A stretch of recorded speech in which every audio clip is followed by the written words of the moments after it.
Monday, October 14th, 1985 was Columbus Day, and Steve Christensen was marking the holiday by chasing his 3 young sons around his big sunlit living room. His wife Terry stood next to the fireplace, smiling with a hand on her very pregnant belly, and every time Steve looked over at her, he couldn't believe how beautiful she looked. She was absolutely glowing. Steve stopped running around to catch his breath. He was only 31 years old, but everyone said he seemed older, and today he felt older too. He was tall and broad-shouldered with thick brown hair and an air of seriousness about him. Steve's number one goal in life was to provide for his family, and he'd worked hard so they could have their nice home here in Salt Lake City, Utah. As his boys crowded around him, still wanting to play, Steve suddenly felt a pang of guilt. He knew he had not been spending enough time with his family lately because he had been so consumed with work. But Steve didn't feel like he had any other options. 2 months ago, the financial consulting company that he had helped build had gone under, leaving Steve almost bankrupt. Now he was trying to launch a new consulting business with a friend, and he was working overtime basically every week to get this new company off the ground. Steve told his sons they could play for a few more minutes, and so they did, and then afterwards he stood up and he walked over to Terry to rub her shoulders. He knew she was exhausted from the pregnancy and that she didn't like him working all the time, but Steve also knew he and his wife could make it through hard times. Not only did they have each other, but they also had their faith in the Mormon Church.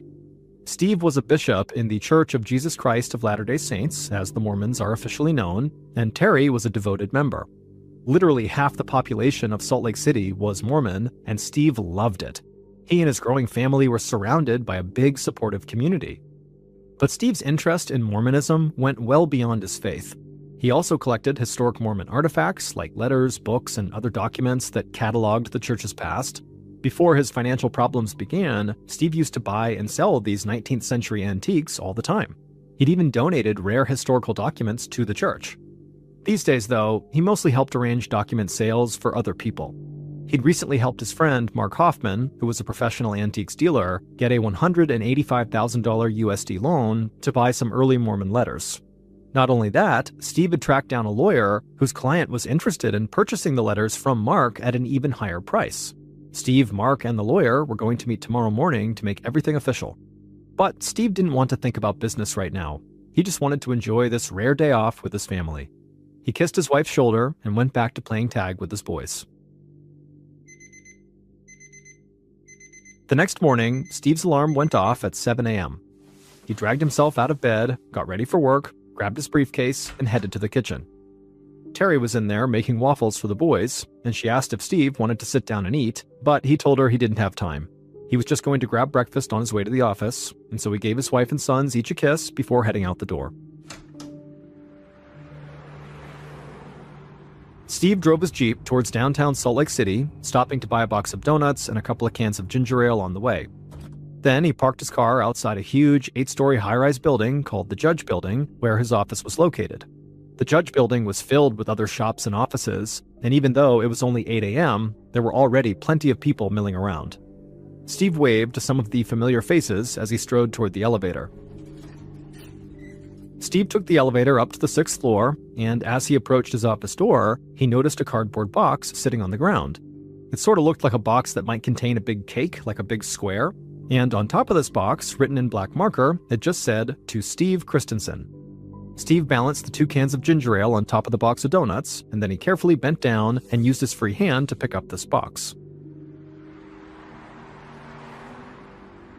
At that same moment, Steve's new business partner, Randy Rigby, was weaving through traffic trying to get downtown.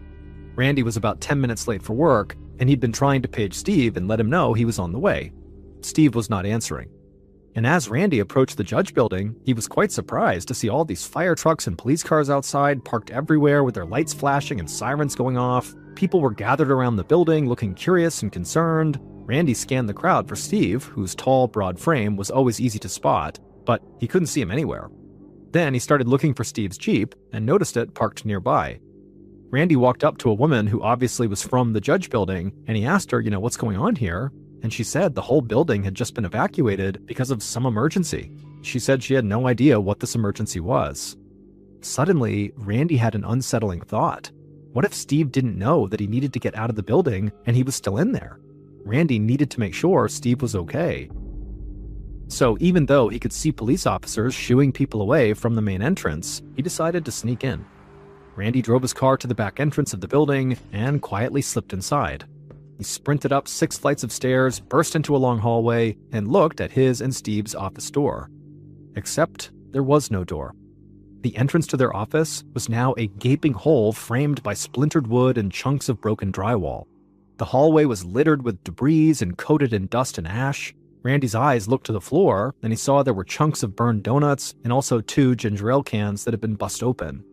Then he saw his partner's mangled body lying amidst the wreckage. His business partner was so obviously dead that the emergency medical workers standing nearby weren't even trying to revive him. The scene was so horrible that Randy could barely process it. Staring at his lifeless friend, all he could think was, who's going to tell his wife? But then, a police officer grabbed Randy's arm and pulled him away from the area. He told Randy the building had been evacuated and he was not supposed to be here. Moments later, Salt Lake City police detectives Jim Bell and Ken Farnsworth reached the same hallway that Randy had just been kicked out of. The men made a good team. Bell was quiet and analytical, while Farnsworth was more talkative and outgoing. The veteran homicide investigators had worked a lot of cases together, but they'd never seen anything like this. Looking at the devastating scene, both detectives were at a loss for words. The victim, who they had learned was 31-year-old Steve Christensen, was unrecognizable. His chest had been blown open, his right foot was nearly severed off, and there were long, heavy nails lodged in his face. Farnsworth cleared his throat and said what both men were thinking. It looked like a bomb went off. The detectives put on gloves and spent the next hour combing the hallway and bagging potential evidence.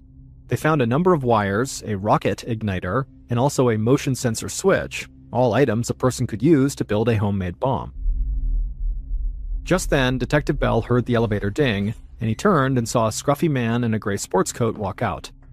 Jerry D'Elia was unique in the Salt Lake City Police Department. He was a prosecutor, he was also an arson expert, and he was an investigator. A native of New York City, D'Elia had more experience with bombing cases than anybody else on the force. Bell explained what they'd found so far, and D'Elia agreed that it seems like Steve had been the victim of a homemade bomb. But D'Elia said that whoever made it knew exactly what they were doing. Not only did they use a motion sensor switch so the bomb would go off whenever somebody moved it, but they had also wrapped the explosives in nails that virtually guaranteed the bomber's target would be killed in the explosion. In fact, D'Elia said the bomb was so sophisticated that he wondered if maybe this was the work of a professional hitman. But as they discussed the possibility that Steve was killed by a murderer for hire, another police officer came running up the stairwell, accompanied by 2 men who looked very shaken. The men said they owned a jewelry store on the 3rd floor of the Judge Building, and just that morning at about 6:45 a.m., they had rode the elevator up with a man who claimed to be delivering a package. And this man was carrying a cardboard box, and on the box it said, "To Steve Christensen." And so now that the jewelry shop owners had heard what happened, they were pretty certain they'd been inside the elevator with the bomber. Detective Bell asked if they recalled anything about the man's appearance, and the witnesses said he was Caucasian with brown hair, maybe in his 30s, and they remembered that he was wearing a green Letterman jacket. Bell looked over at D'Elia. A 30-something-year-old guy in a Letterman jacket didn't exactly sound like a professional hitman, because that kind of stands out quite a bit, and if you're a hitman, you want to be kind of under the radar. But then again, who was really to say what a real hitman looked like? Before they could talk it over, though, yet another police officer came barreling through the door from the stairwell, wide-eyed and breathing heavily, and he looked directly at Detective Bell and said, "We have another one."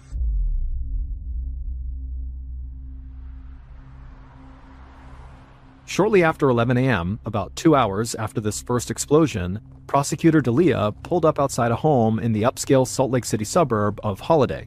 He saw county sheriff's deputies, TV news reporters, and frightened neighbors crowded outside, all trying to make sense of the horrific scene. D'Elia parked his car, stepped out, and looked over at what was left of a nice brick house. An entire side of the garage had collapsed, and the carefully mowed yard was now covered with debris. D'Elia pushed through the crowd, and then he saw what everybody was staring at.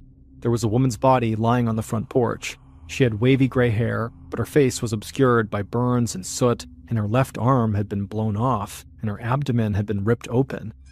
D'Elia didn't know this woman, but seeing her shattered body and destroyed home made him feel furious. Bombings were rare in Salt Lake City, and back-to-back bombings were basically unheard of. So D'Elia was quite certain that the same killer or killers were responsible for both.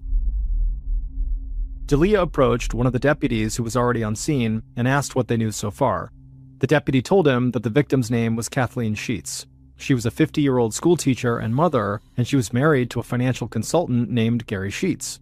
Gary was the founder of that failed investment company where Steve Christensen used to work, and the men had a close professional relationship until about 2 months ago when their business went under. Then the deputy showed D'Elia a piece of cardboard from the box that the bomb came in. There, in black marker on the cardboard, was Gary's name.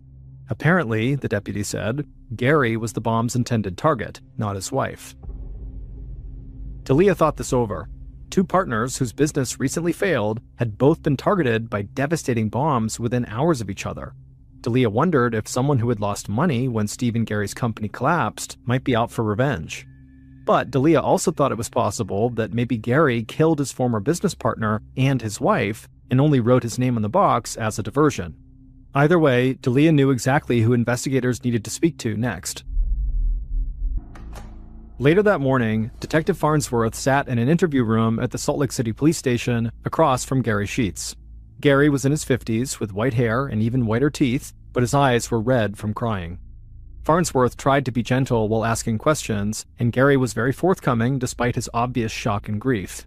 He explained that he and Steve used to run a financial consulting company together, working with wealthy investors. They'd done well until some bad investments left the company on the verge of bankruptcy. Then, 2 months ago, Steve had decided to leave and start his own consulting company with a new partner, leaving Gary to try to deal with the mess of their failed business. But Gary said he didn't have any animosity towards Steve, and he was heartbroken to hear about Steve's violent death. As for his own wife's murder, Gary said he couldn't believe any of this was real. Detective Farnsworth felt sorry for the guy and knew Gary should be with his family right now, but there was a bomber who was loose in Salt Lake City, and his questions just couldn't wait. He asked if Gary knew anyone who might want to hurt him. Gary paused for a moment and then said, well, yeah. When his and Steve's company failed, a lot of investors lost a lot of money. Maybe these bombs were a spurned investor's way of getting revenge. But if this was the case, Gary wondered, why target his wife? Detective Farnsworth swallowed hard and told Gary the bomb had actually been inside a cardboard box and his name had been written on the box. As far as police could tell, someone out there had actually wanted Gary dead, not his wife. Hearing this news, Gary began to cry, not only at the thought of his wife being murdered by mistake, but also because the reality that somebody was out to kill him was terrifying, and he began shaking like he was just so scared he couldn't help it. And so seeing this, Farnsworth immediately offered to place him in protective custody until the police solved the case. In the meantime, they needed Gary to put together a list of all the investors who'd lost money when his and Steve's company dissolved. Any one of them could be the bomber. While Detective Farnsworth wrapped up his conversation with Gary, his partner, Detective Bell, was a few miles away on the couch in Steve Christensen's living room. Steve's very pregnant wife, Terry, sat across from him looking totally numb. A few members of the family had come over as soon as they heard the news, and they took care of Steve and Terry's boys while she spoke with the detective. Her voice was flat as she told Detective Bell that she didn't know how she was going to live without her husband. Beyond the shock and grief of losing someone she loved so much, Terry was now going to have to find a way to support 4 children on her own, and the family's financial situation was not good. She sighed and sort of muttered under her breath that she wished Steve hadn't been so generous with the church. Detective Bell asked what she meant. Terry tucked a strand of her short blonde hair behind her ear and explained that Steve was always spending money on Mormon artifacts. The previous year, in 1984, he'd paid $40,000 for one document and then just handed it over to the church. Detective Bell looked confused. Terry explained that this document, called the Salamander Letter, was valuable because it was so controversial, raising doubts about the founding of the Mormon Church. The church taught that the founder of Mormonism was led to the Book of Mormon by an angel, but the letter said he'd actually been led there by a white salamander. Terry said that Steve's friend, Mark Hoffman, had found the Salamander Letter from one of his confidential sources, and when word got out that Mark had the letter, church leaders got really upset because it totally went against their teachings. Terry said she didn't want Steve to buy this letter, but he did it anyway. And then he donated the document to the Mormon Church. And just like that, Steve and Terry's family had lost $40,000, money that they really needed right now. Detective Bell could see how upsetting this was for Terry. He didn't want to cause her any more grief, so he thanked her for the information and told her how sorry he was for her loss. But before he got up to leave, Terry stopped him. She said she felt like the salamander letter might have something to do with her husband's murder. The letter's discovery caused some Mormons to leave the church, and they might have blamed Steve for shattering their faith. Detective Bell wasn't sure what to think, but he promised Terry he would look into it. The next day, at about 2:40 p.m., Detective Farnsworth cruised down the highway towards the police station. It was only the second day of the investigation, but Farnsworth already felt enormous pressure to solve this case. People were scared, especially after a local reporter had received an anonymous call claiming there were 4 more bombs already planted all around Salt Lake City.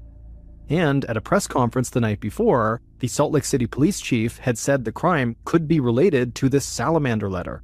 And so, fearing that their affiliation with the Mormon Church could make them the next victims, multiple prominent Mormons had taken their wives and kids into hiding. Detective Farnsworth pulled into the police station, but just as he turned off the ignition, he heard an emergency report on the police radio. The dispatcher said all available police needed to head to an address near Main Street in downtown Salt Lake City.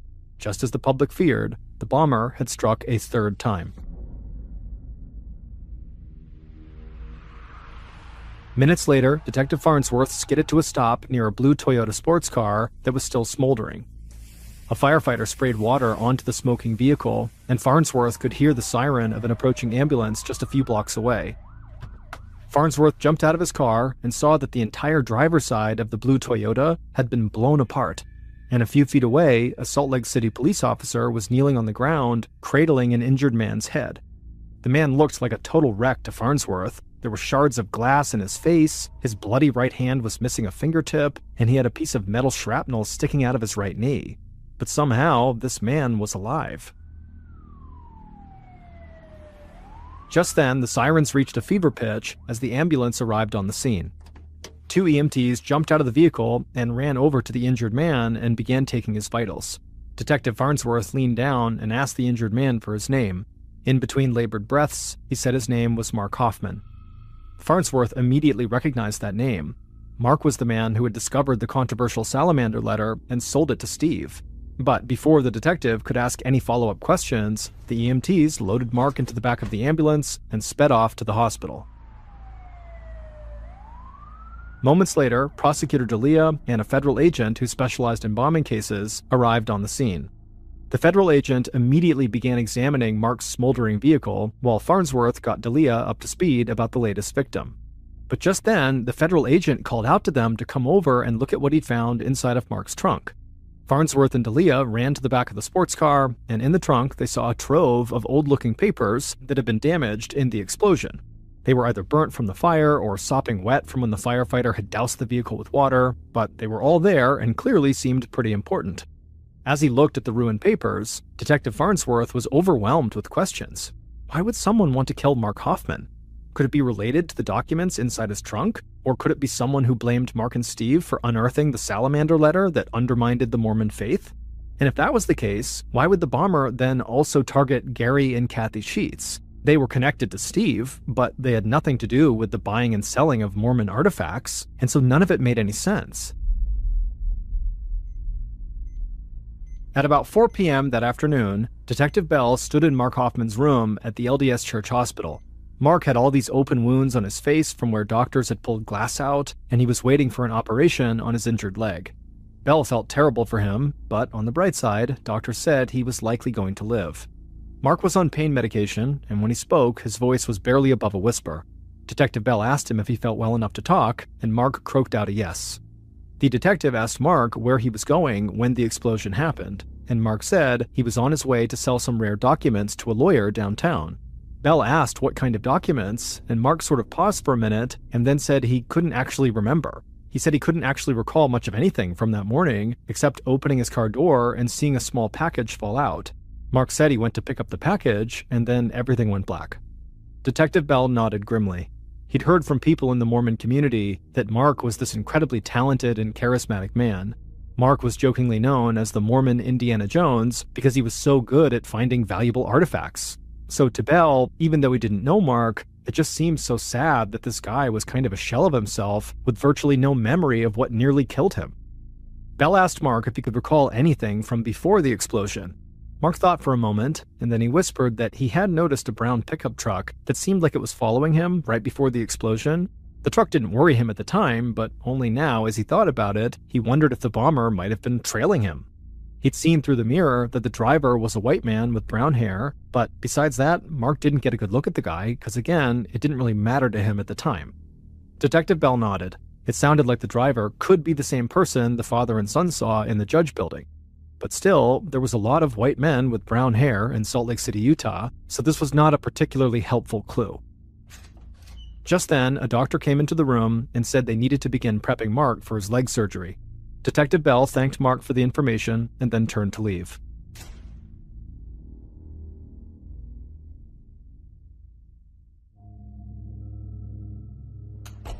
Two days later, on Friday, October 18th, Bell and Farnsworth sat inside of an interview room facing a man named Shannon Flynn. The detectives had learned that Shannon was Mark Hoffman's full-time employee, helping him find and sell these rare documents. And so if anybody could help investigators understand what was going on in this strange and secretive world of trading Mormon artifacts, it was Shannon. Sitting at the table, Shannon seemed very nervous. But then again, so far 3 bombs had gone off in Salt Lake City, targeting Shannon's boss and another man he routinely worked with, Steve. Shannon admitted that he was terrified of becoming the bomber's next victim. Detective Bell asked Shannon if there was any particular person he felt afraid of, but Shannon shook his head and said no. He told them that a lot of these document sales happened anonymously through people's lawyers or other representatives, so this made the whole situation even more frightening. Somebody could have it out for him, and he wouldn't even know their name. Bell asked if Shannon knew anybody who might want to hurt his boss, Mark, and Shannon said that Mark was having financial trouble related to 2 different document sales. Either one could have made Mark some enemies. Shannon said for the first deal, Mark had asked his friend Steve Christensen for help getting a private $185,000 loan to purchase a collection of antique documents. And now, Mark was having trouble paying back that loan, which had very much upset Steve. But Mark kept telling Steve not to worry because he had an even bigger sale pending. And when that went through, Mark promised he could pay back the loan then. But Shannon said Mark's second document sale had also hit a snag. Mark had acquired the only known copy of the first document ever printed in colonial America, known as the Oath of a Freeman, a discovery so significant that the United States Library of Congress had offered to buy it for $1 million. But the Library of Congress wanted elaborate proof that this document was indeed authentic before they paid such a huge amount for it. And so this delay in the sale was really putting Mark in a very serious cash crunch. Detective Bell asked Shannon if he knew where Mark got the document. But Shannon said no, Mark didn't share the names of his contacts very often. At this point, the detective was starting to feel suspicious of Shannon. It was hard to believe that as Mark's only full-time employee, he didn't know anything about where these documents were coming from. Plus, Detective Bell didn't understand why Mark would have needed a loan to buy artifacts. He knew Mark had made hundreds of thousands of dollars selling antiques, so Detective Bell outright asked Shannon if he knew where all of his money had gone. Shannon suddenly looked down at the table and sort of mumbled that Mark lived far beyond his means. He traveled all the time, lived in a huge house, and drove an expensive sports car. Plus, Mark could be generous almost to a fault. Shannon said that one time Mark had given him money to buy a submachine gun for his firearm collection, and then he also helped pay to convert that submachine gun into a fully automatic gun. When Detective Bell heard this, he tried to keep his expression neutral, but he was shocked. Shannon had just confessed to turning a gun into a fully automatic weapon, which was illegal. Detective Bell glanced at Farnsworth, and he looked just as surprised. Bell quietly asked Farnsworth to step into the hall with him. Once they were out there and out of earshot of Shannon, they both agreed that Shannon seemed very suspicious, and because he confessed to owning an illegal firearm, they had probable cause to arrest him and search his home. So that's exactly what the detectives did. Shannon was immediately taken into custody on the firearms charge, and when Bell and Farnsworth searched his home, they found at least 3 more guns. Then they stumbled on something even more shocking. Shannon owned a copy of the Anarchist Cookbook, a notorious 1970s book that contained instructions for building bombs. Just like that, Shannon shot to the top of their suspects list, and they quickly got another warrant to search more of Shannon's property. It turned out Shannon rented a storage unit, and police suspected that might be where he was constructing bombs. That weekend, Detective Bell arrived at what investigators called the War Room, a big conference room in the Salt Lake City police station where everyone working the case could meet and discuss their progress. Bell sat down with Farnsworth, Prosecutor D'Elia, and the federal agent from the third bombing scene, as well as a number of other law enforcement officials. And they had a lot to talk about. Even though the search of Shannon Flynn's storage unit hadn't revealed anything incriminating, he still seemed extremely suspicious. If the police were right, and these bombings were all related to the rare document trade, then Shannon seemed like their only real suspect. But Detective Bell knew that this explanation did not account for the murder of Kathy Sheets. As far as police could tell, Kathy and Gary Sheets had not been involved in buying or selling Mormon documents and had nothing to do with Shannon Flynn. So, Prosecutor D'Elia suggested the investigators go back through the dozens of interviews they'd conducted. Maybe if they reviewed all of the evidence as a group, something would stand out. And so Bell and Farnsworth just began reading their notes out loud, going through every last detail from each person they'd spoken to, and as they did this, suddenly, the federal agent's hand shot up, and he told them to stop. The agent said he'd just noticed something. A detail from one of the interviews didn't make sense. One of their witnesses had to be lying, and he felt certain this person who was lying was the bomber. Immediately, investigators started drafting a court motion to get one more search warrant. And during the search, just a few days later, they uncovered a piece of evidence that broke the case wide open and led to a shocking revelation that nobody imagined. Based on the evidence found during police searches, here is a reconstruction of what police believe happened during the Salt Lake City bombings of 1980. Late on the night of October 14th, the killer stood at a work table in their basement, putting the finishing touches on 2 homemade bombs. They'd spent the last few weeks researching how to build them, and they felt confident the design would work. The killer taped dozens of long carpenter's nails over one bomb and added extra explosive powder to the second, making both bombs extra lethal. Then they gently placed each bomb into separate cardboard boxes.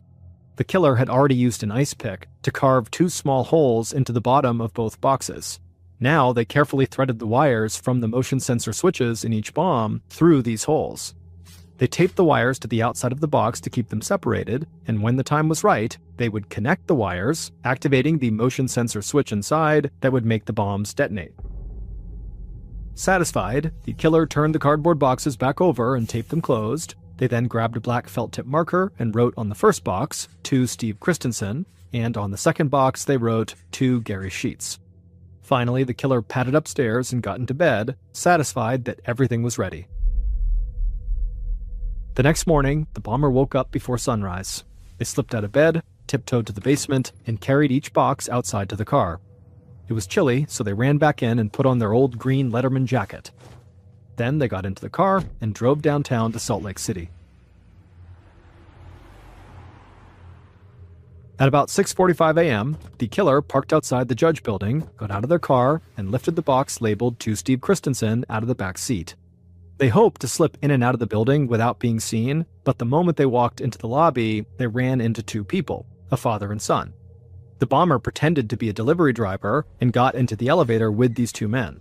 These men got out on the 3rd floor, and when the killer reached the 6th floor hallway, they found their way to the office door that had Steve Christensen and Randy Rigby's names written on it. There, the killer knelt down, turned the box over, and carefully connected the 2 wires on the bottom, activating the motion sensor switch inside the bomb. Then they very carefully set the box right side up. Then they casually turned, walked to the stairwell, headed downstairs, outside to their car, and drove away from the judge building.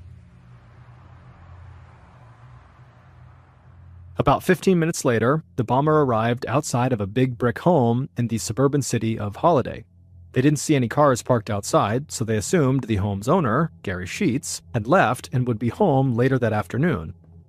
The bomber walked up to the front door carrying the cardboard box. Then they taped the motion sensor wires together and gently placed the bomb near Gary's front porch. After that, the killer turned, walked back to their car, and drove home. When they got there, they opened up the front door, and the house was quiet. So they slipped back into bed without being noticed by anybody else inside. But once the bomber got out of bed, They couldn't resist the urge to turn on the morning news. And at about 8:30 a.m., while they were sipping coffee on the couch, the news broke. A bomb had gone off at the Judge Building, and a man had been killed. The killer pretended to be just as shocked as anybody else in the house was. They even called into work and canceled meetings that day so they could stay home to be safe. Then, less than 2 hours later, local news stations reported the second bombing. But as the killer watched the coverage of this second bombing, they realized their plan had not gone as smoothly as they'd thought. They'd meant to kill Gary Sheets, but the news report said the second victim was a woman. And things got even worse that evening when the Salt Lake City police chief gave a press conference. The killer watched as the police chief said the bombings might be related to a controversial Mormon document called the Salamander Letter. The killer's stomach sank. They couldn't believe the police had zeroed in on the real reason for the bombings so quickly. They had to find some way to get investigators off the trail, and the only way they could think to do that was to create even more chaos. So, late that night, the killer crept down to the basement and constructed a third bomb. The next afternoon, on October 16th, the killer put the bomb in the passenger seat of their car and drove to a busy area downtown. They parked, got out, and then leaned back into the car to turn the bomb over in the passenger seat.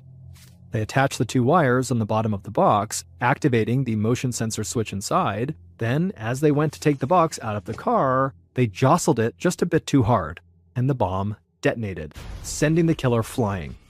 They crashed into the pavement with shrapnel stuck in their legs and face. They were missing a fingertip, and they were barely breathing.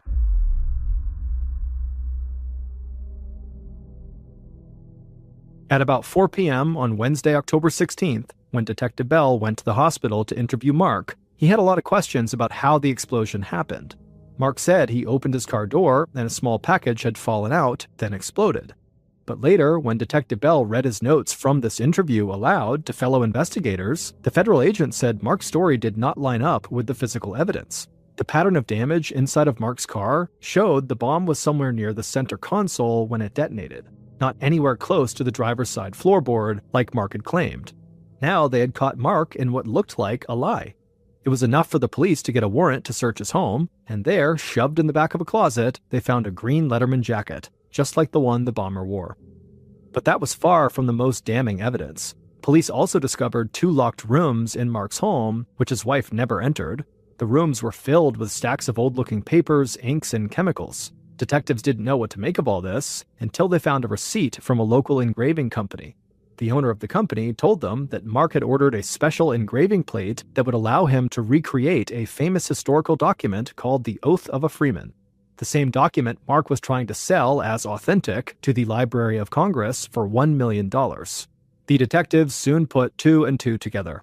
Mark Hoffman did not have secret sources who provided him with rare and valuable artifacts. Instead, he'd been forging documents the entire time, which was why he wouldn't tell his employee, Shannon Flynn, where he was getting them from. As for why Mark did all this, money was his most obvious motive. He'd made hundreds of thousands of dollars by forging documents. But he also had another aim. He wanted to embarrass the Mormon church he'd grown up in. Although Mark pretended to be a devout Mormon, he'd stopped believing in the church's doctrines when he was a teenager. As an adult, he started forging papers that would undermine the church's history and shake other people's faith too. The Salamander Letter was totally fake, but it did embarrass church leaders by making it look like Mormonism was inspired by a salamander rather than an angel.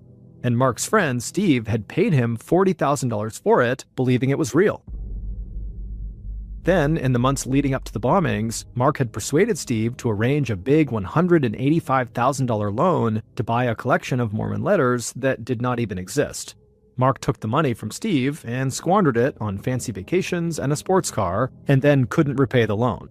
So, to get out of this financial hole, Mark forged a copy of the historic Oath of a Freeman that he planned to sell to the Library of Congress for $1 million. But after Mark gave this fake document to library officials to verify, weeks ticked by with no word from them, and he got nervous that experts had found a flaw in his forgery and his whole scheme would fall apart.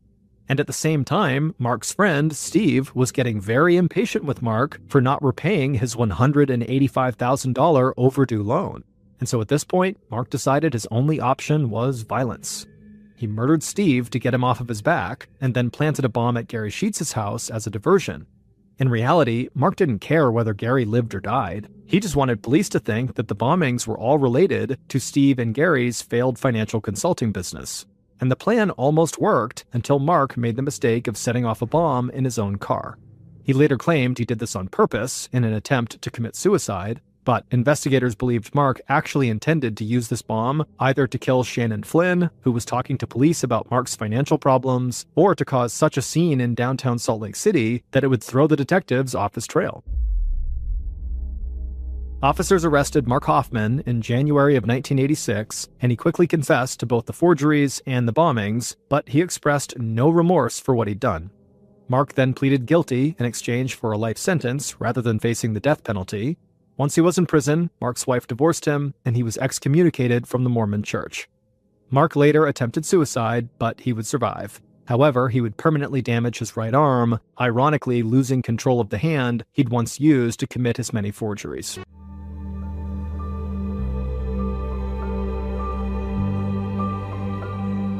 On Monday, June 4th, 2012, 34-year-old Eric Samoa stood between two brand-new Jaguar cars on the showroom floor of a luxury car dealership in Bethesda, Maryland.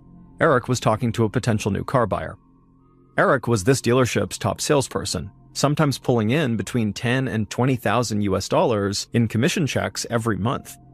Eric was very handsome. He wore a well-fitted black suit and a red tie, and he was tall with a shaved head, brown eyes, and a goatee. Eric smiled at his potential customer, told him a joke, and then put his hand on the guy's shoulder like they were old friends. But pretty quickly, Eric sensed this guy was not actually ready to buy a car just yet. Still though, Eric had not become the top salesperson at this dealership by giving up at the first sign that the customer is not fully committed. Instead, Eric just continued talking and listening to the guy, doing his best to establish a real connection. That way, when this guy came back and was ready to buy a car, he would hopefully come back to Eric. The potential customer walked around one of the Jaguars and told Eric he would definitely think about buying it. He said he loved how it looked, he just needed to talk to his wife first. Eric said he totally understood, and then he handed the guy his business card and walked him out of the showroom and said he looked forward to meeting with him again.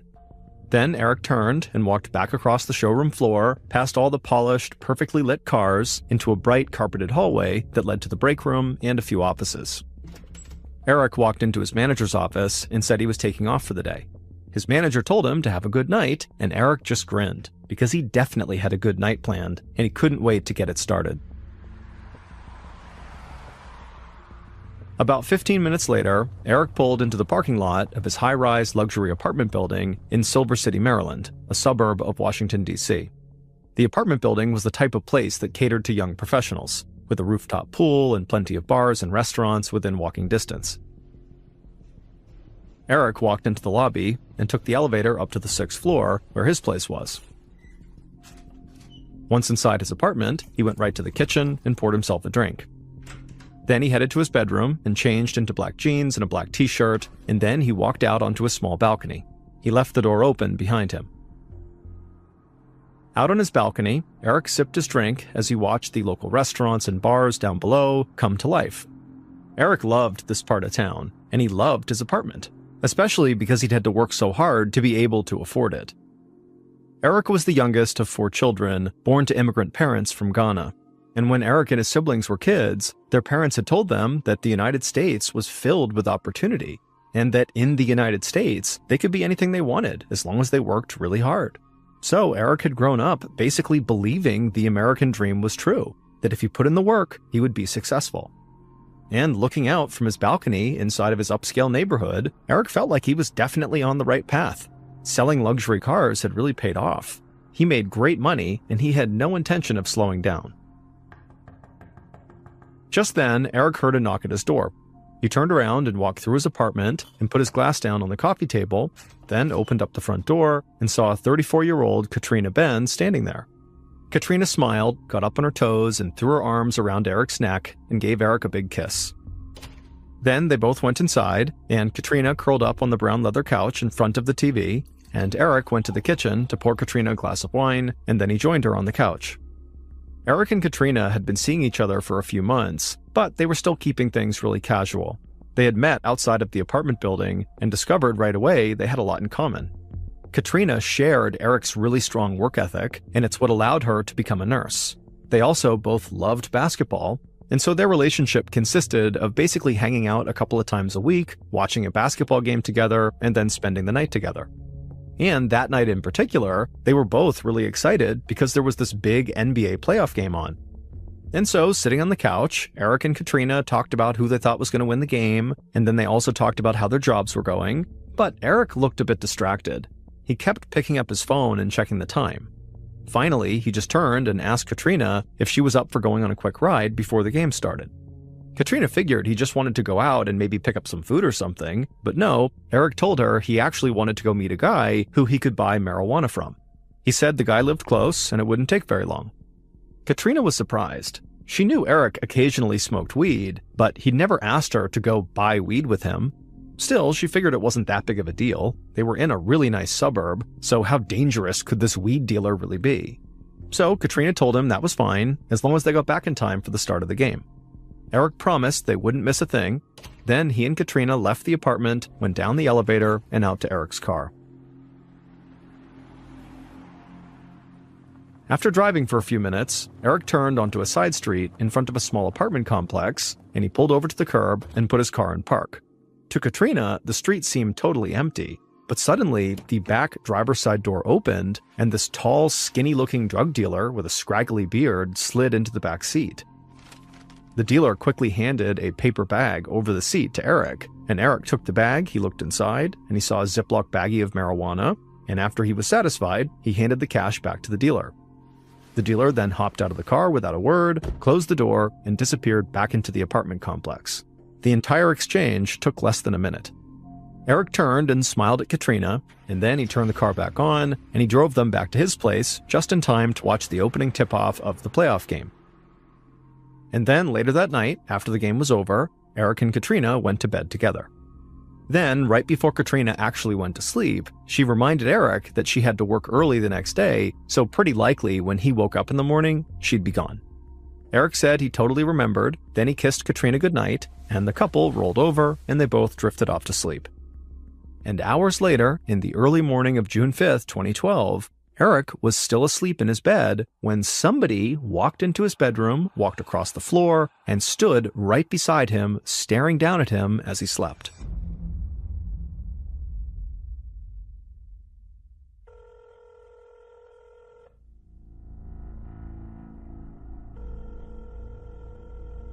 The following day, so June 6th, Eric's manager at the luxury car dealership sat in his office trying to get a hold of Eric on the phone.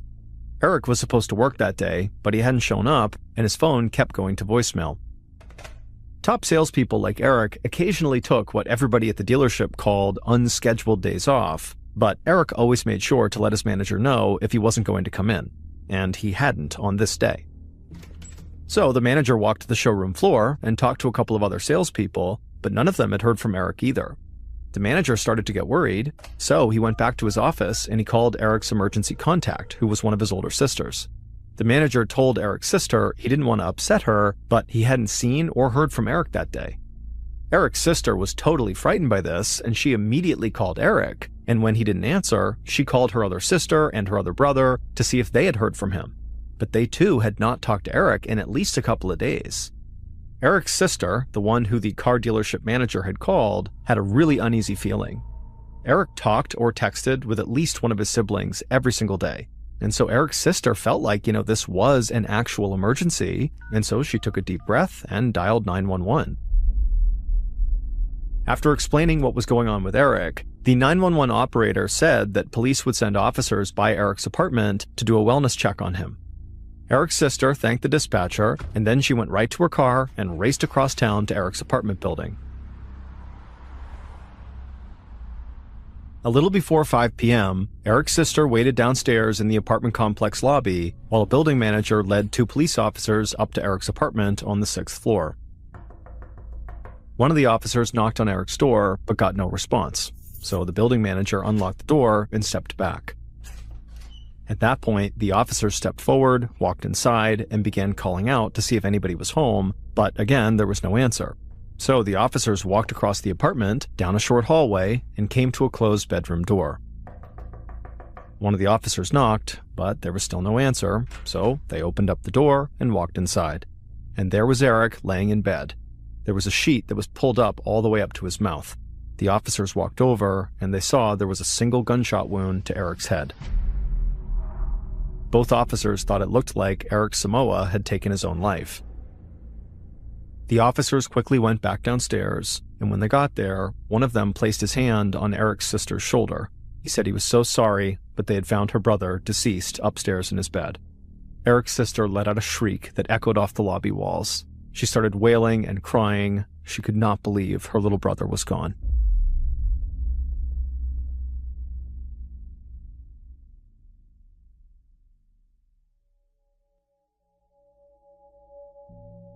About 45 minutes after Eric's body was discovered, Detective Dimitri Rubin of the Montgomery County Police Department walked into the lobby of Eric's apartment building. He saw officers standing with two women and a man who were huddled together and crying. Rubin was one of the youngest detectives on the force, but he did have experience, and other cops basically envied him for his seemingly boundless energy. He waved one of the officers over, and the officer told him the people in the lobby were Eric's siblings. Rubin asked the officer to let them know that he would be down shortly to talk to them. Then Rubin quickly walked across the lobby and took the elevator up to the 6th floor. Rubin walked through Eric's apartment, and he understood why the first officers on the scene had thought Eric killed himself. The door to the apartment had been locked when they arrived, and there was no sign of forced entry, and expensive items like Eric's computer and TV had been left untouched, so this didn't look like a robbery gone wrong. Rubin stepped into the bedroom, and he saw that Eric had a single bullet wound in his head, another sign of a possible suicide. But Rubin searched the entire bedroom and didn't find a gun, so he knew the officers had been wrong. There was no way Eric had shot himself. Someone clearly had shot him. Rubin looked down at Eric's body, and for whatever reason, he felt this instant connection with the guy. He couldn't really explain it. He'd worked a lot of homicide cases, and he always felt sympathy for the victims. But this was something different. This was more personal.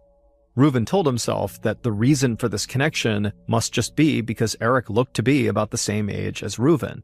It was like, here's this guy with every opportunity in front of him, and somebody took that away from him. And this just made Rubin really upset and angry. It just seemed so wrong.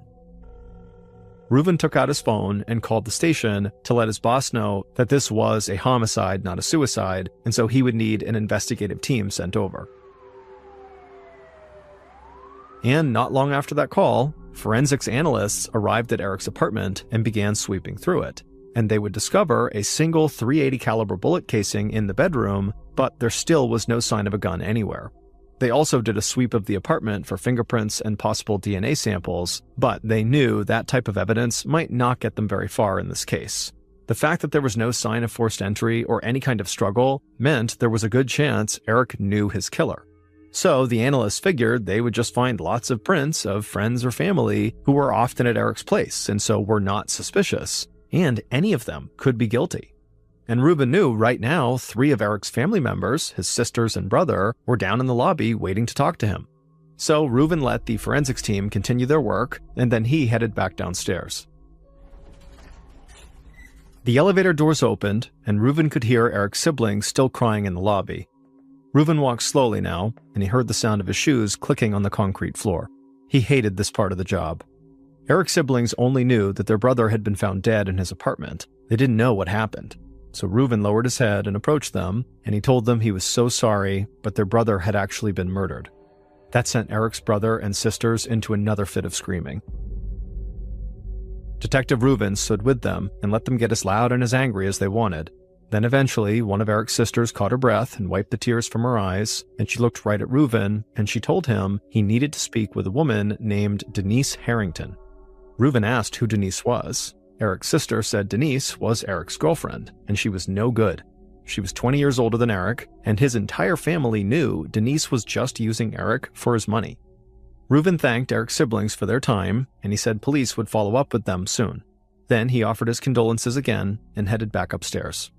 When he got there, he could tell, after hours and hours of searching this apartment, really the only thing investigators had found so far was just that bullet casing. But Rubin felt like this Denise person was a really strong lead, and so it didn't really matter right now that they didn't have much evidence. So Rubin found the phone number for Eric's girlfriend, Denise, gave her a call, and when she picked up, he told her he needed to meet with her to ask some questions about her boyfriend. The day after Eric's body was discovered, members of Reuven's team re-interviewed Eric's brother and sisters and looked into other family members who might have spent time at Eric's apartment. But Reuven himself remained focused on Eric's girlfriend, Denise. At the station, he led Denise into an interview room, sat across from her at a small wooden table, and handed her a bottle of water. He thanked Denise for coming in, and then asked her if she understood why she was there. And she just said, I understand there's some questions about Eric. Reuven nodded, and then asked her very gently if she knew that Eric had been killed. A look of total shock came across Denise's face, and she just began shaking her head, no, and then just said she couldn't believe it. People loved Eric. Reuven watched Denise very closely. She looked genuinely surprised and upset about this news, but he knew some people were naturally just very good actors. Looking at Denise now, it also struck Reuven how big the age gap was between her and Eric. Eric's family clearly had not approved of a woman 20 years older dating their little brother, but Reuven did not think being older than Eric somehow made Denise more suspicious. Reuven asked Denise if it was strange that she hadn't heard from her boyfriend in the last couple of days, before he was killed, but she told him it was not strange that she hadn't heard from Eric because Eric was actually not her boyfriend. Not anymore, anyways. Reuven was confused. Eric's siblings seemed very certain that Denise was seeing Eric and using Eric as far as they were concerned, but Denise explained that she and Eric had hit a rough patch about a month earlier. She found out he was obviously cheating on her when she noticed text messages coming into his phone from 2 other women. And so Denise just did not want to be treated that way, and so she had ended it with Eric, like their relationship was done and she had not talked to him in a while. And Denise said, if somebody close to Eric thought that she, Denise, and Eric were still together, it was probably only because Eric had not told anybody about the breakup. Denise felt like, Eric likely wanted his family to think he was settling down and not still going out and seeing a bunch of different women at the same time. Finally, Reuven asked Denise where she was on the night of the murder, and she said she'd been at home and said police could check her phone records that would prove she was telling the truth. Reuven thanked her for her cooperation and said he would be taking her phone now so they could download the information to help corroborate her alibi. And a little later that day, after police had finished downloading the information from her phone, Reuven gave the phone back and let Denise go. And while Reuven did think Denise was genuinely shocked when she heard the news about Eric, he couldn't help but think, Denise had a clear motive to want to harm Eric. Eric was cheating on her, and a jilted lover almost always had to be considered a viable suspect. But for now, Reuven would just have to wait until his team went through all of that information downloaded off Denise's phone to figure out if she really was a viable suspect. So in the meantime, Reuven headed back up to the 6th floor of Eric's apartment building to talk to some of Eric's neighbors. Reuven knocked on a door that was nearby Eric's apartment, and a guy in his 20s answered. The young man did not look surprised to see a detective standing there. He said he knew Eric pretty well, and he knew Eric had been killed. Then, without being prompted, he told Reuven the police should really question Eric's girlfriend. Reuven said he'd already met with Denise, but the young man just kind of stared at him, and then he said no, Eric's girlfriend's name was not Denise, it was Katrina. If you recall, Katrina was the woman who watched basketball with him on the night he was killed. The neighbor told Reuven that Katrina lived in the apartment building, and he had seen Eric with Katrina a bunch of times. Reuven thanked the young man for his help, and then the door shut, and then Reuven just stood there in the hall thinking. Denise had mentioned during her interview that 2 women had been texting Eric, which is how she had figured out he was cheating on her, but neither of those 2 women were named Katrina. And Eric's family had never mentioned anybody named Katrina at all. And so now, Reuven thought he might have a jilted lover in Denise and a secret lover in Katrina to consider as suspects. Reuven really wanted to make sure he was fully prepared before he brought in Katrina for an interview, so he and his team did some digging. They found out Katrina was from Mississippi, and she had come to Maryland a few months earlier to work as a nurse for the National Institutes of Health, a government organization focused on public health research. But much more important than that, at least to Detective Reuven, was that several people in the apartment building saw Eric and Katrina together on the night before Eric was killed. A couple of days after Eric was killed, Detective Reuven found himself back in an interview room talking to a woman he thought was Eric's girlfriend. And just like he had done with Denise, he started the interview by asking Katrina if she knew why she was there.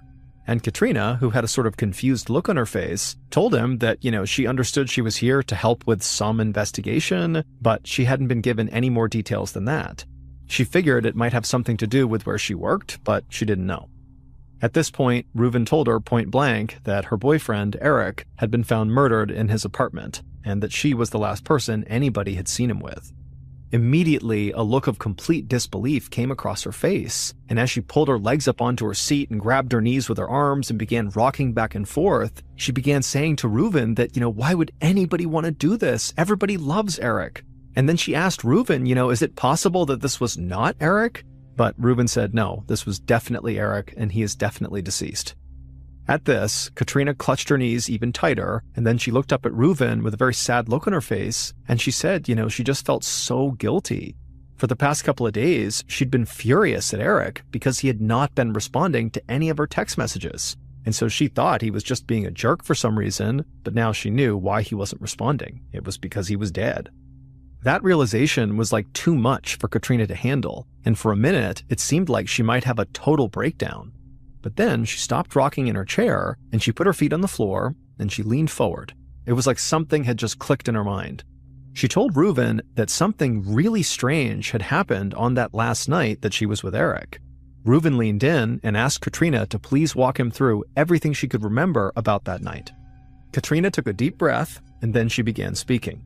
She said she and Eric had met up to watch basketball, but they left his apartment so Eric could go buy some weed. Then, after Eric got his weed, the couple went back to Eric's apartment, they watched the game, they had sex, and then they went to sleep. None of this seemed very out of the ordinary to Reuven, and he was about to say as much, but Katrina said, hold on, the weird part happened the next morning. She said the next morning when she woke up around 5 a.m., because she had to get up really early for work, she had looked over and Eric was not in the bed. Then she heard voices coming from some other room. She thought maybe Eric was on the phone, so she just got dressed, grabbed her things, and walked out of the bedroom, and the drug dealer who had sold Eric the marijuana the night before was standing right there. Katrina said this totally freaked her out. Doing, a quick weed deal in the car was one thing, but having a drug dealer in the apartment at 5 a.m. seemed wrong to her. And being a nurse for a government organization, she did not want to be associated with any drug dealers. But that wasn't all. Katrina said when she looked at this dealer, this tall, skinny guy with a scraggly beard, he seemed really agitated. And when Katrina told Eric she was leaving, the dealer turned and looked at her and walked over, grabbed her arm, and basically rushed her out of the apartment and then shut the door behind her. Reuven got Katrina to give him as many details as she could about the dealer and about the location where he had sold Eric marijuana the night before, and after taking all that down, Reuven stopped for a second because he thought of something. He asked Katrina, why didn't you check in on Eric later in the day or really at any point over the next couple of days when he wasn't responding to her text messages? Like the last thing you saw was Eric alone in his apartment with this sketchy drug dealer who rushes you out the door and shuts the door behind you. You said the drug dealer seemed agitated, so what? You just figured everything was fine and you just didn't think to follow up? Katrina could see how suspicious it seemed, but she explained to Reuven that her relationship with Eric was very casual. They basically were not a girlfriend and boyfriend, they were not a couple, they were just kind of hooking up periodically, and that was it. And so Katrina said, she just was worried that if she really aggressively followed up trying to get in touch with Eric and, went over to his place to check on him, that might come off to Eric like she was this really obsessed girlfriend, and she just didn't want that. And then over the course of a couple of days, when Eric did not get in touch with her, she got mad at him. Why is he not getting in touch with her? And so it just kind of led to this silence. Reuven nodded and then thanked Katrina for coming in and told her he would be in touch if he needed more information from her. Not long after Katrina left, Reuven's team worked to track down that drug dealer. And with Katrina's description of him and the exact location of where Eric purchased that marijuana from him, it didn't take them very long to find this guy. His name was William Woodfork, and he quickly became the focus of Reuven's investigation. A couple of days after the interview with Katrina, Reuven sat back down inside the interview room with William Woodfork. William was tall and lanky with a patchy beard, just like Katrina had described, and he was very, very nervous seeming. He was having a really hard time sitting still. Police had not told William why he was here, and so Reuven figured William was likely very worried about getting busted for dealing drugs. But Reuven acted like he didn't notice, and he just casually reached into a folder and pulled out a photo of Eric, and he placed it on the table in front of William, and he said to William, "This man right here in this photo is a guy named Eric, and he was just murdered." And then Reuven asked William, "How long have you known Eric?" William looked down at the photo, and after staring for a second, he just shook his head and said he'd never met the guy. Reuven smiled a very knowing smile, and then told William it was not a good idea to be lying to the police. I mean, this is a homicide investigation. This is about as serious as it gets. Reuven told William he had Eric's phone records, so he knew William had texted Eric the night before Eric got murdered. Immediately, William hung his head and stared at the floor, and then began backtracking.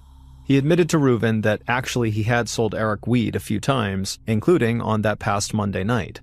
At this point, Reuven stopped smiling, and he immediately asked William, "Okay, fine, you sold him weed on Monday. Why did you go to Eric's apartment early on Tuesday morning at around 5 a.m.?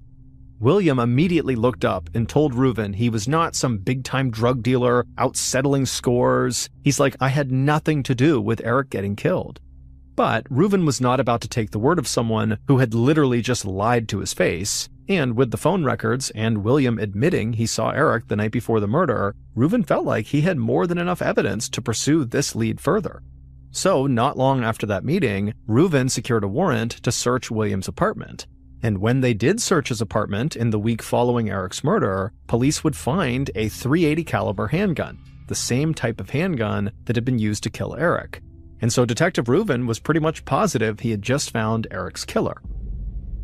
But later that week, when the ballistics report on Williams' gun came back, it showed the ammunition used in his gun did not match the bullet casing that was found in Eric's bedroom, meaning this gun was not the murder weapon.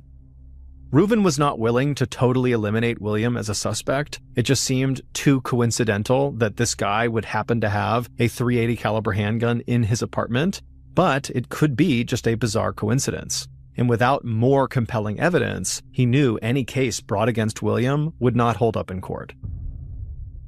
And so suddenly, Reuven felt like this investigation had just stalled in a major way.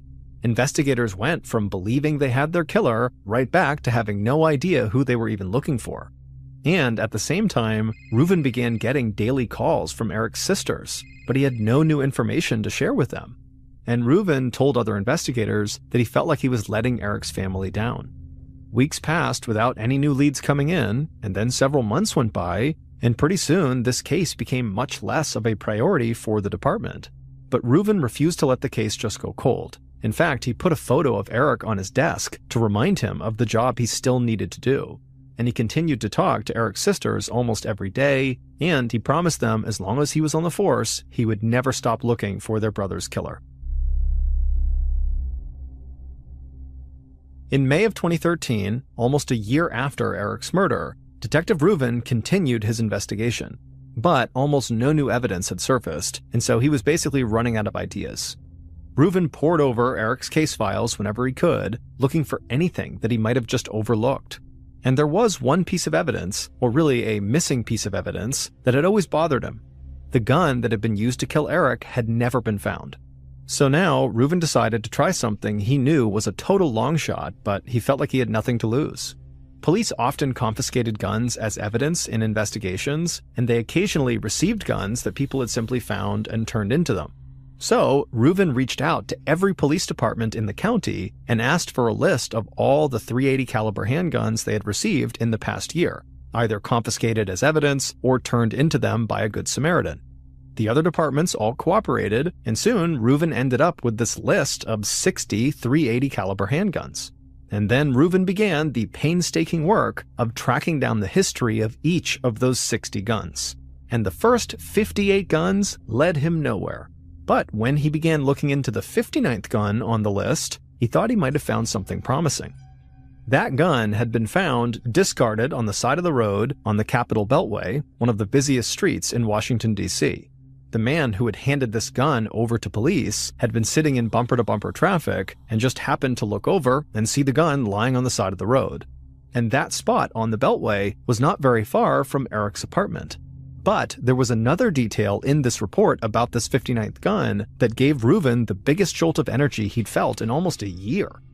the man who found this gun had found it just 2 days after Eric's murder. Using the 59th gun's serial number, Detective Reuven tracked down the weapon's original owner, but that man told Reuven he'd actually sold the gun at a pawn shop years earlier, and so Reuven found that pawn shop and got their sales records for the gun, and from there, Reuven started tracking down every one of the gun's previous owners, and there were quite a few of them. And this process dragged on for weeks and weeks, but finally, right around the actual 1-year anniversary of Eric's death, Reuven talked to a man who had sold this 59th gun to a pawn shop just a few months before Eric was killed. And so Reuven felt like there was a legitimate chance that whoever had bought the gun from this latest pawn shop was the killer. Now, the pawn shop was nowhere near Reuven's police station, but he decided he would take a trip there, hoping all of his work would pay off. So, on a hot and humid June day, Detective Reuven, along with several other officers, walked into the pawn shop on the outskirts of a small rural town. Reuven thought it was the kind of place someone would never find unless they already knew it existed. The pawn shop owner greeted Reuven from behind the counter in a very thick southern drawl, and he asked how he could help. Reuven told the owner he was looking for sales records on a particular gun, and then he gave the owner the serial number of the gun. But the owner right away just sighed and said he was really sorry, but he couldn't do that. He'd stored those sales records in diaper boxes out in a shed behind the shop, and earlier that year, rats had gotten into the shed and started gnawing away at all the diaper boxes. The owner was worried he would lose the records to the rats, and he knew losing gun sale records could get him in big trouble with the federal government, so he handed over all those records inside of the chewed-up diaper boxes to the Bureau of Alcohol, Tobacco, Firearms, and Explosives, or the ATF. The ATF is a United States government agency that primarily monitors firearms trafficking. Reuven just stood there and stared at the pawn shop owner. He felt like laughing at how absurd this was. He never imagined diaper boxes and rats would play a role in his homicide investigation, but here he was. And so ultimately, Reuven thanked the owner and then left the pawn shop and headed back to Montgomery County, Maryland, to the police station. And once he got there, he called an ATF agent that he knew and told him what had happened. Reuven offered to go to ATF storage and personally dig through all the chewed-up diaper boxes himself, but the agent assured him the ATF would find whatever he needed. And on June 12, 2013, so over a year after Eric's murder, Reuven got a call at his desk from that ATF agent. And the agent told Reuven that they had just tracked down all those diaper boxes, and they had found the specific report Reuven was looking for, and so he was faxing the report over right now. Reuven thanked the agent and hung up the phone, but as soon as he did, he felt so nervous. It was like every muscle in his body was getting tense.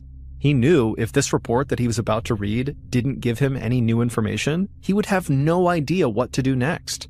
And so as he was thinking about this, he looked over at the photo of Eric on his desk and just held his breath. The fax machine near his desk started printing out the report. Reuven got up, walked over to the machine, grabbed the report, and began to read through it. And as he did, Reuven felt like a huge weight had been lifted off his shoulders.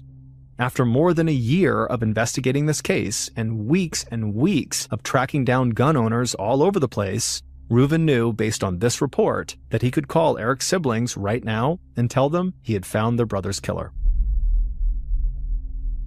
Based on records from the ATF and evidence collected over the course of a year, here is a reconstruction of what police believe happened to Eric Samoa in the early morning hours of June 5th, 2012. The killer was standing at the foot of Eric's bed, watching him sleep.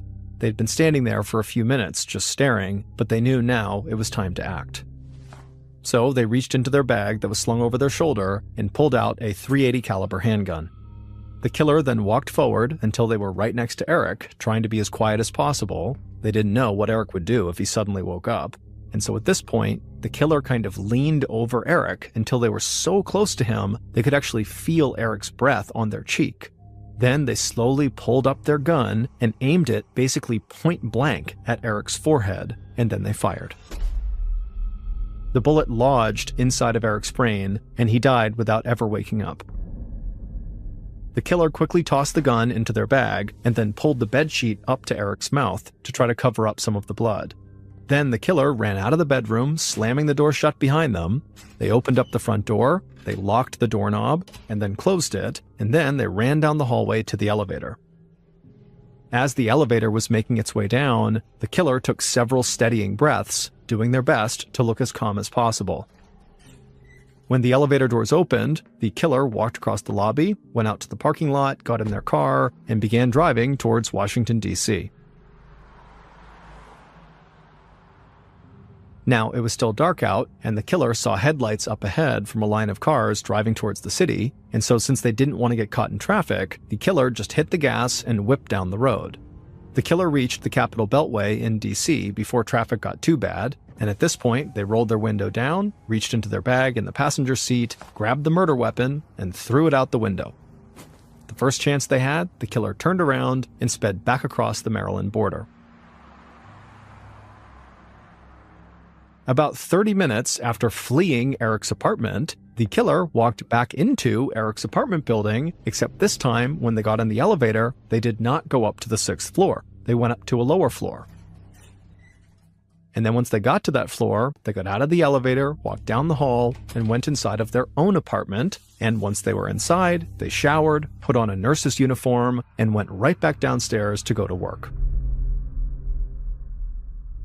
Katrina Benn, Eric's basketball-loving, casual romantic partner, was Eric's killer. It would turn out Katrina wanted a lot more out of her relationship with Eric. She did not like the idea of it being casual. And the week before the murder, Eric had blown off Katrina on a night they were supposed to hook up. Katrina knew Eric was out with actually another woman, and she told him she was not okay with that. But Eric was just not ready to be in a fully committed relationship with Katrina. In fact, he didn't even want his family to meet her. So Katrina started to feel like Eric was only using her for sex, and it made her really angry. So angry that she decided she would kill him. When Katrina first arrived at Eric's apartment to watch the basketball game, she had the gun with her, but she just wasn't sure if this night was going to be the night that she actually followed through. But Eric's impromptu drug deal gave Katrina potential cover. She could make up a story and say the dealer had shown up at Eric's apartment and seemed really suspicious, and basically make it seem like the drug dealer had killed Eric. However, the dealer, William Woodfork, had nothing to do with the murder. He had never even been to Eric's apartment. It took Detective Reuven tracking down the gun that was used to kill Eric and delving into the gun's history to finally discover Katrina was the killer, because he had traced the gun back to a pawn shop in a small rural town in Mississippi that just happened to be Katrina's hometown. Now, at this point, Reuven was very sure Katrina was the killer. However, he needed a receipt that showed she was the one who bought this gun last. But when he went to the pawn shop in Mississippi, those sales records were in that shed getting destroyed by rats, and so they had been shipped to the ATF. But Reuven was able to get those records from the ATF, and as soon as he looked through them, he saw right there Katrina's name was on the record. She had bought the murder weapon. She definitely was the killer. And so Katrina would be arrested at her parents' house in Mississippi, and she would be found guilty of first-degree murder and sentenced to life in prison, plus an additional 20 years with no chance for parole. To this day, Eric's family say it was Reuven's patience and determination that ultimately got justice for their little brother and gave the family some sense of closure.